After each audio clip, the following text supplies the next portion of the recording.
In 1836, after terms as president, Andrew Jackson retired. Jackson was so powerful and so popular that he was able to tell his party, the Democrats, I want you to run this guy, Martin Van Buren, his hand-picked successor, and the Democrats did without question. And Martin Van Buren, in this election, he will run on one word: Jackson. Remember Andrew Jackson? He picked me. We're pretty close. We're friends. And that's all he had to run on. That's how popular Jackson was. Opposing Martin Van Buren for the very first time was a brand new party.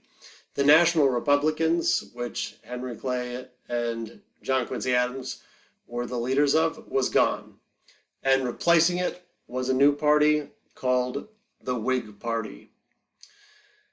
It's called the Whig Party because the Whigs were a party in England that were opposed to the king. This is an actual flyer from the election of the Whig parties. That is King Andrew I.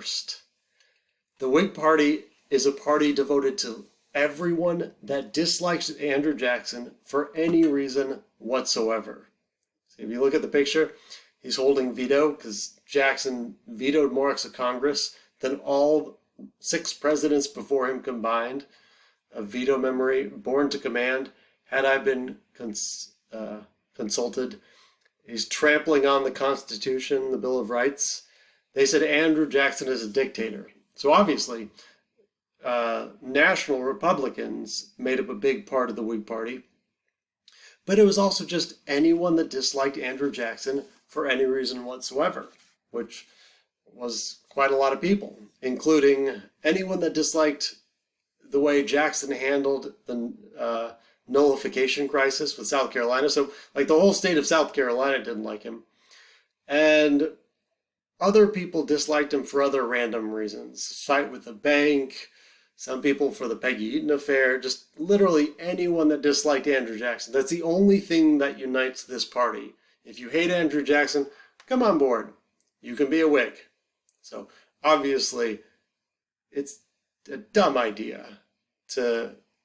If you ever have a friend group that's all united because you don't like the same person, just wait a little while, you realize we don't have much in common. That's not a good reason to be a party. It's a terrible reason to be a party.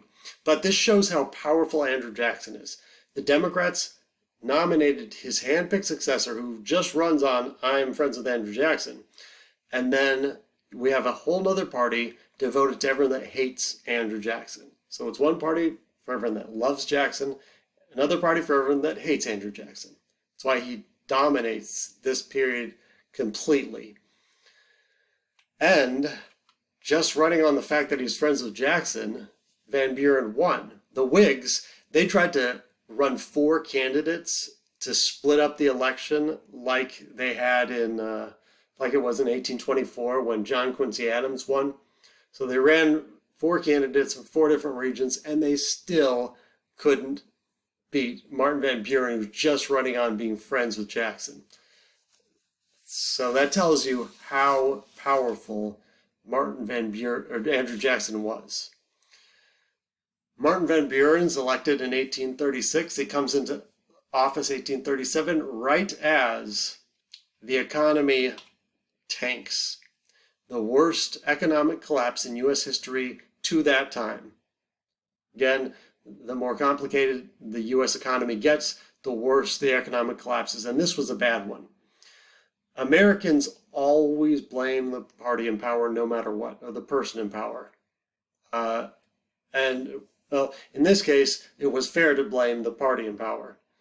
This collapse was very complicated, like all of them are, but a big factor was Jackson killing the second bank of the United States. That had essentially regulated the smaller banks to make sure they're honest. And when it went out of business, or when Jackson killed it, all the banks just started going crazy and lending out money. So it was speculation, a bubble, and pop. This will dominate Martin Van Buren's presidency, so he does not get very much done. You can read about that in your notes. But obviously, the big winners of this are the Whigs. The Whigs were definitely going to win. Democrats had controlled the White House since 1828, and now there is an economic collapse that was Democrat created. So Americans were going to vote for the Whigs, and everyone knew it. So coming into the election of 1840, the leading Whig was Henry Clay, and he really wanted the nomination, but he had already lost twice. He ran in 1824 and in 1832 and lost both times. So in the election of 1840, the Whigs decided, hey, you remember how Andrew Jackson won in 1828? Let's do that. The election of 1828 had been one of the dirtiest elections. Election of 1840 has got to be one of, I used to say one of the most ridiculous elections in U.S. history, but I feel like we keep outdoing ourselves. The election of 1840, though, it is very ridiculous. The Democrats, of course, nominated Martin Van Buren, who was blamed for the economic collapse. But this time, since Martin Van Buren's the underdog, he can't just run on Jackson. This time he had to have issues he ran on, so he had a bunch of issues. The Whigs copied what Jackson had done in 1828. They ran a war hero, William Henry Harrison. William Henry Harrison, if you remember the Battle of Tippecanoe during the War of 1812, he put down Tecumseh, the Native Americans uprising. So he was considered a war hero. Harrison was 68 years old. At that point, the oldest person to be nominated. 68 back then was obviously much older than 68 is now, but it was 68, so he was pretty old.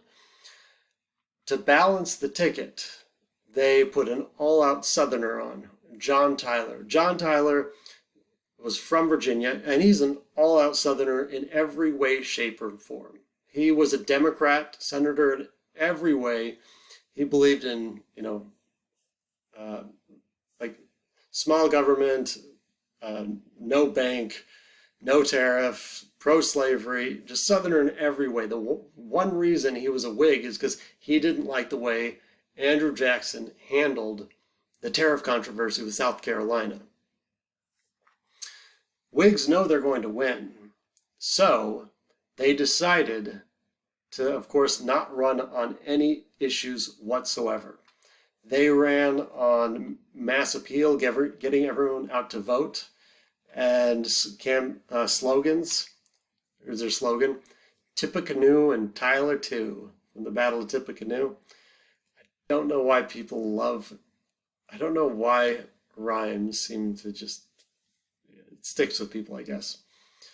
This election got so ridiculous that at one point, the Democrats criticized William Henry Harrison. A Democratic newspaper said, among other things, give him a barrel of hard cider and a pension of $2,000 a year, and he will sit the remainder of his days in his log cabin.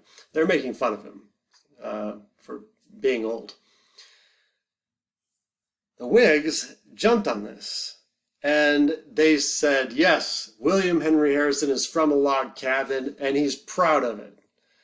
Because remember, after Jackson, the whole common man frontier thing, that was really popular. And so the Whigs played it up, and this became what's called the log cabin campaign. Whigs would have these big election parties where people would come out and build log cabins and drink hard cider, and it was so stupid because it got to the point where Martin Van Buren was criticized because he was not from a log cabin. Martin Van Buren ended up apologizing for not being from a log cabin. William Henry Harrison, he was a man of the people, a common man. But Martin Van Buren was from New York, and that's the way that the Whigs portrayed him. He's a, uppity New Yorker, but he's from a poor family. His dad was a tavern owner and a farmer. He was genuinely from a poor family who, self-made man, worked his way up. Harrison, he was from an insanely wealthy planter family in Virginia.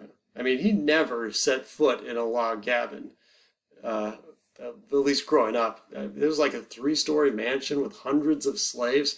His father had been one of the signers of the Declaration of Independence and governor of Virginia. I mean, his family was so insanely wealthy that, like, yeah, he had no connection with a log cabin. But again, to this day, Americans just love that concept. One of the things in every election, one of the polls that will is fairly good determinant of who's going to win is who more Americans would like to have a beer with. Now think about this. Do you want the President of the United States to be your drinking buddy? It's so weird. It's just such a weird concept. But maybe I'm weird. Whatever. This election also saw a third-party candidate, and I won't ask you anything about this, but just know he ran for the Liberty Party. This is a third party whose sole issue was ending slavery. It's the first time in a presidential election that the issue of slavery would come up in such a major way. Obviously, he didn't have any chance of winning, but the issue of slavery at the presidential level will not go away after this, and it only gets more and more intense.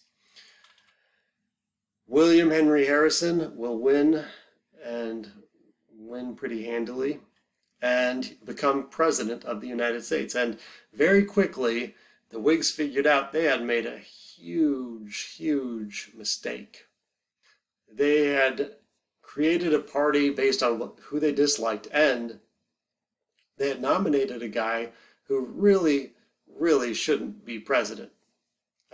William Henry Harrison, he was not suited to be president of the United States. And a lot of people knew it. The Whigs, they actually thought that they'd be able to control him and he'd be a puppet and they could do whatever they wanted. And, they didn't run that by him, of course. And of course he didn't want to be run over and told what to do. It got so bad that this guy Daniel Webster, one of the most famous senators, he actually wrote an inaugural address for Harrison and said, "Here, just read this inaugural address." Harrison was so offended that he wrote his own, and he wanted to prove how smart he was, so he tapped into his college years when he majored in the classics, that's Greek and Roman, and he wrote his own speech. To this day, William Henry Harrison's inaugural address is the longest inaugural address in all of U.S. history at 1 hour and 45 minutes. He managed to list every single Roman and Greek god and hero, and just on and on and on. So Harrison has the distinction of, at that time, he was the oldest person nominated, 68. He has the distinction of being the longest, having the longest inaugural address. And when he was giving the speech in March of 1841, it was snowing. He didn't have a coat on, stood out there for 1 hour and 45 minutes, and he got sick. He actually might have survived. He got pneumonia, and he probably would have survived, but then the doctors got there. Back then, if you had a chance of living until the doctors got to you. They blistered him, which means they put hot stuff on him until blisters came up and then poked it and let the pus ooze out. And they gave him a concoction that, no joke, it contained crude oil and snake venom. That was probably the one that did him in. William Henry Harrison also has the distinction of the shortest presidency in U.S. history. He only lived 1 month in office. And here's a really fun fact for you. You can impress people at dinner parties. There's something called Tecumseh's Revenge. Supposedly, when William Henry Harrison put down Tecumseh's Confederacy, the Battle of Tippecanoe, supposedly Tecumseh said, "I curse the great white father." William Henry Harrison is the first president that will die in office, and after Harrison, every president that is elected in a year that ends in 0 will die in office. So William Henry Harrison is the first one. 1840, he's elected. 1860, Abraham Lincoln's elected. He'll die in office. 1880, James A. Garfield is shot because of disgruntled employee because of the spoils system. 1900, a deranged Lithuanian anarchist shoots William McKinley, bringing Teddy Roosevelt to the presidency. 1920, Warren G. Harding is on a trip out west to Alaska and dies on that trip while his wife's there. 1940, Franklin D. Roosevelt will die in office. 1960, John F. Kennedy is killed by an assassin in Dallas, Texas. 1980, Ronald Reagan, an assassin comes out, fires, and Ronald Reagan gets hit, and he is on the edge of death. He almost died, but was saved by modern science. Modern science was able to keep Ronald Reagan alive in 1980. So in 2000, a lot of historians were just curious. I wonder if Tecumseh's revenge is cured or ended because of that or not. And with George W. Bush, the most serious attack on him that I know of was the shoe that was thrown at his head at that meeting. So I suppose the Tecumseh's revenge has been eliminated. So Harrison dies, and the Whigs then have to deal with John Tyler. Tyler did not agree with anything the majority of the Whigs believe, or old National Republicans believe. So most Whigs, a lot of Whigs were National Republicans. They wanted Bank of the United States.